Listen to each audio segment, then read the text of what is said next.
संसार कभी कभी एकदम बिल्कुल ठीक ठाक चल पड़े, ये संभव ही नहीं है। और फिर कुछ तो ऐसे हैं कि वो टेढ़े हों या सीधे हों, उनका काम सदा टेढ़ा ही है। काल की बात कर लीजिए, काल क्या करता है? काल का कर्म है लोगों के प्राण हरना, काल का कर्म है हमारे समय का हरण करना। व्यक्ति चाहे कितना धन खर्च कर ले, कितना तप कर ले, कितने अनुष्ठान कर ले, समय को कभी पकड़ नहीं पाता, समय को बचा नहीं पाता। समय भागे चले जाता है, चाहे आप उसको सदुपयोग करो चाहे दुरुपयोग करो, समय रुकने वाला नहीं।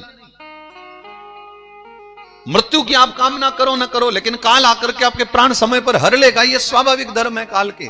अब बताओ ऐसे काल को कौन प्रेम करे? मृत्यु को भला कौन प्रेम करता है इस संसार में? मृत्यु से तो दुनिया भागती है। लेकिन सुखदेव बाबा कहते हैं, राजन आज काल बहुत प्रसन्न है।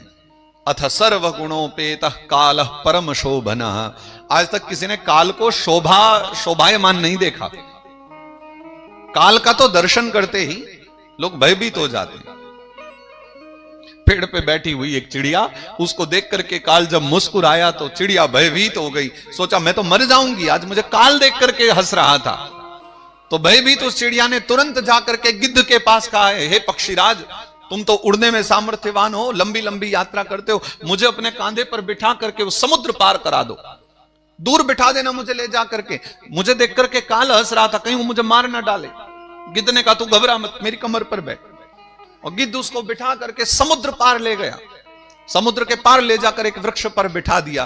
थोड़ी देर बाद काल वहां आकर के भी हंसने लगा।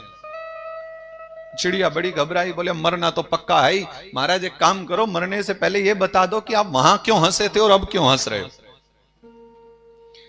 तब उस काल ने कहा, बोले जब तू वहां समुद्र पार बैठी थी ना, तब मैंने तुझे देखा और सोचा कि कुछ समय के बाद तेरी मृत्यु होने वाली है।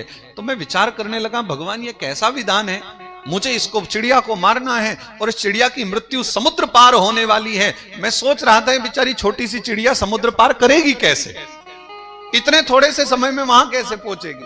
इसलिए मैं उस समय हंस रहा था कि ठाकुर जी तुम ही जानो तुम्हारी लीला। पर जब तुम जबरदस्ती गिद्ध के ऊपर बैठ करके यहां आई ना, तब मैं इसलिए हंसा कि देखो ठाकुर जी का क्या विधान है, एक पल की भी देरी नहीं हुई, ठीक तुम्हारी मृत्यु से पहले तुम यहां समुद्र पार आ चुकी हो।